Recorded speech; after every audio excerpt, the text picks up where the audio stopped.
Okay, it's called the flitter bait. This is a little 2-inch version that we've been selling for years and have caught just a ton of fish on. It's one of the most universal baits.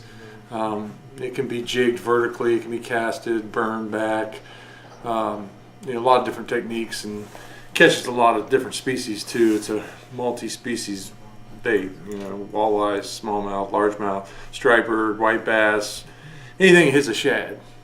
We've caught catfish on them. These things are just dynamite. But I've always had a few people requesting a bigger one. So the next one is going to be 6-inch. So that's my goal, is to come up with a 6-inch flitter bait. Something that can be jigged, maybe tail races or for muskie, maybe in lakes and stuff, for muskie and striper. So that's the next project. So we'll see how it comes out.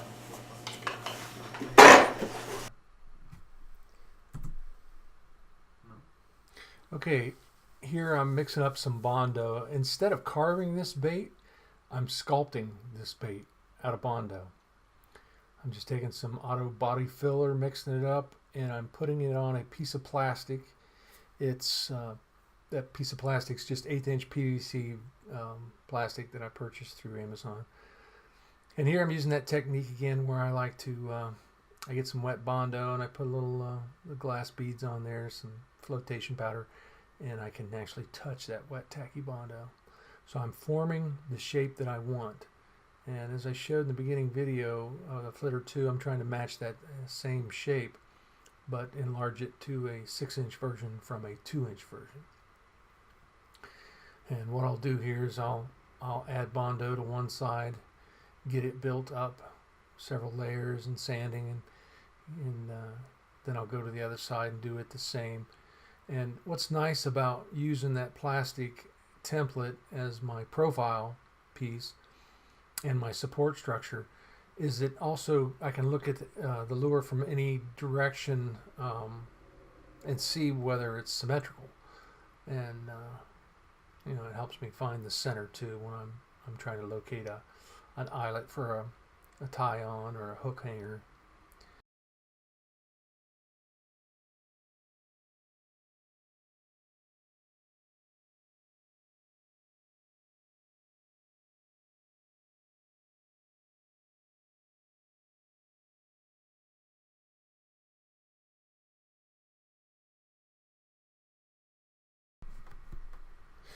I want to take a minute to thank everybody who's been watching the videos, and especially those who hit the like button. That really helps me out, and those who subscribe. I really appreciate your time, and I hope this helps. If you are a lure maker or into fishing and curious how lures are made, how they're started, from the prototype stage on up, this kind of gives you an idea of how us backyard mechanics do it anyway. So now here I'm actually, instead of cutting the image out and using templates, I'm actually freehanding. So I've got a picture here of a gizzard shad that I loaded off the internet, and it's actually an artist rendering. It's not an actual picture.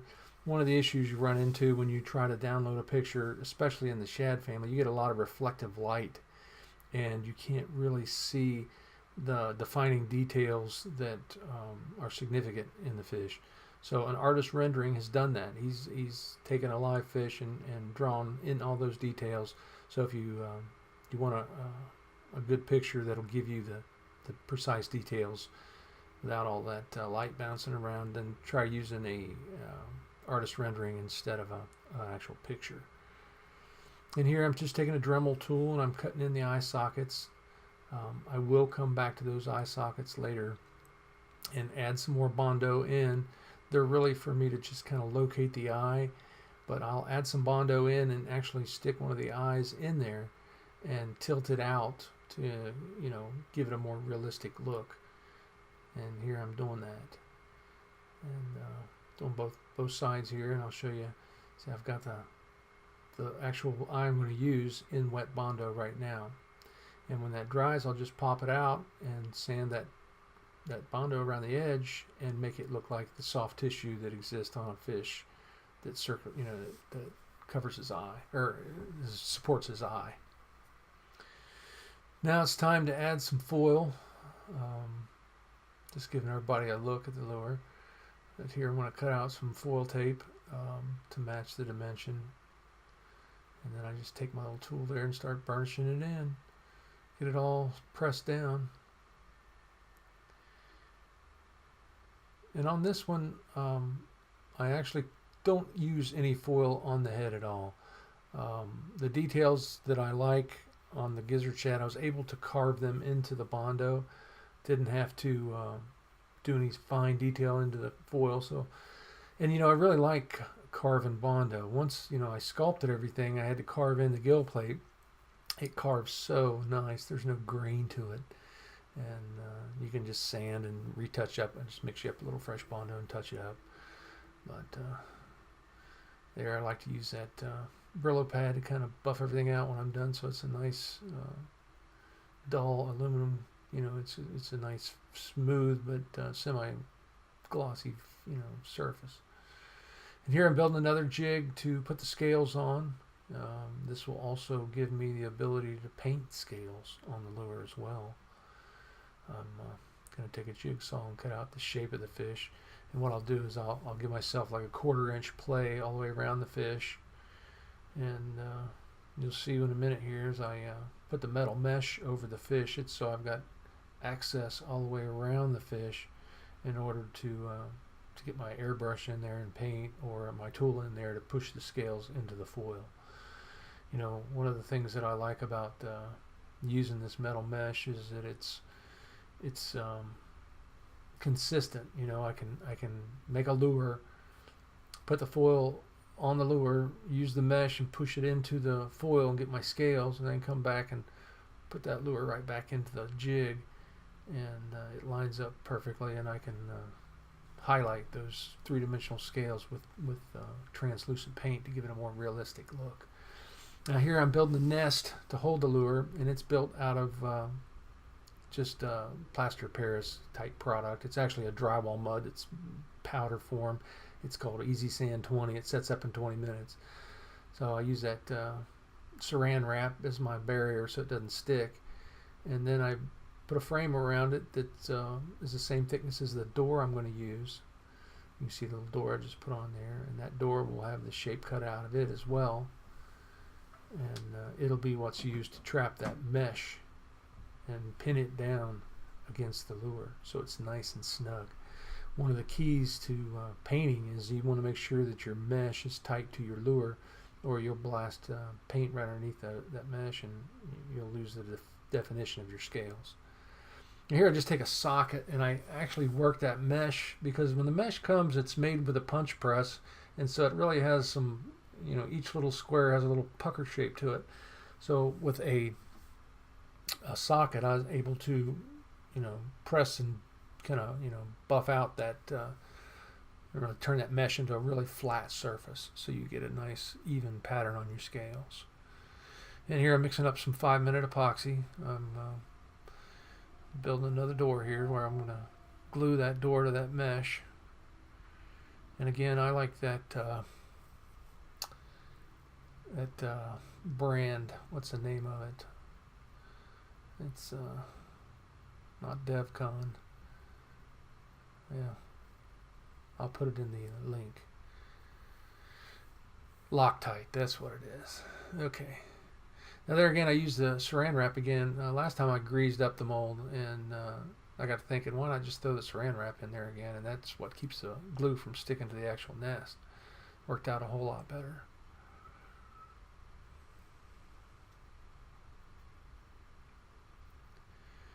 And I'll also put a hinge on there, and it'll be glued on as well, just epoxied.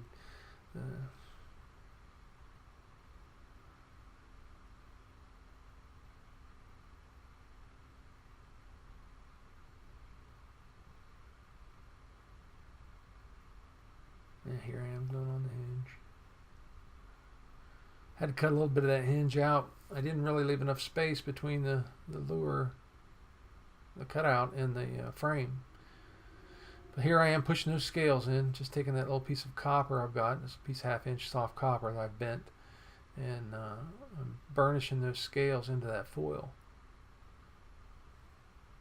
Flip it over and do the other side.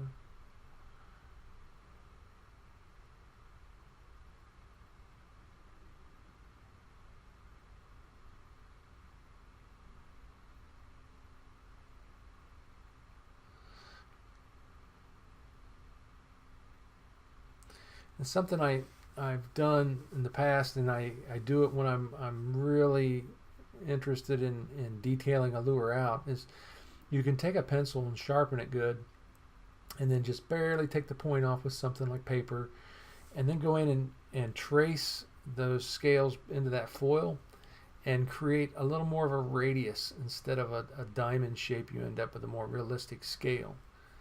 And in fact, some of the lures some of the molds that I make, you know, I've done that, and it gives me a more realistic scale.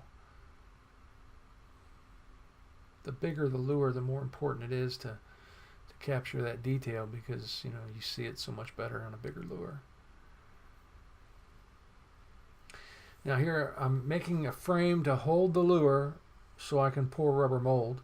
And instead of wasting a lot of rubber and pouring a big block of rubber around the lure, I cut out a frame that's just slightly bigger than the lure so I can conserve rubber.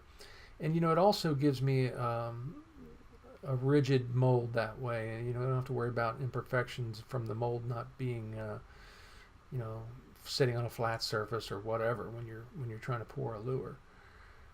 So I'm seating this lure halfway down into a flat plane so that I have a parting line that's right at the center of the lure. And actually I like being off center just a little bit. If you notice, all my eyelets are sitting right on top of that wood, and that really puts me off center, the thickness of the eyelet. But that works out great when you're going to put the wire into the mold so that you can pour the lure. You know, you'll have that wire insert that'll go inside this mold with a lead weight on it, and it'll drop right into those little grooves for the rubber because it's all on one side. And here I'm just greasing it up good. Make sure you, even though there's a little bit of rubber showing, make sure you really lube that up well with Vaseline, and if not, those two halves will stick together. And I like brushing my rubber out, you know, avoid trapping little air bubbles here and there. It always gives me a much, you know, more consistent job. But you can see how little rubber I actually use for a lure that big, you know. And here the mold's done, and I drop my little wire insert in there and pour one, and that resin's wet, and I'm just kind of waiting a little bit for it to start to set up so I can close the mold without resin flying everywhere. Nice. There we go. I'm pulling the lure out. Got a little bit of flashing. It's no big deal. It's thinner than paper. And I just take a razor knife and clean it up. And do a little brief sanding. And it's ready to go to the paint booth. There you have it. Okay. Been busy. This is the original smack jack that you saw in the first video I did, and since then I've made a smaller version. This is an 8-inch. This one actually is 10.5 inches, and this one is 8.5 inches. And then this is the fliter6. Now the fliter6, I don't have hooks, to the right size hooks for either of these baits. Both, it's going to be either a 3 or 4/0, and I've got that ordered. But this has got me excited. This thing come out really nice. I can't wait to work that rascal in some deep water for big old striper. Musky. Yeah.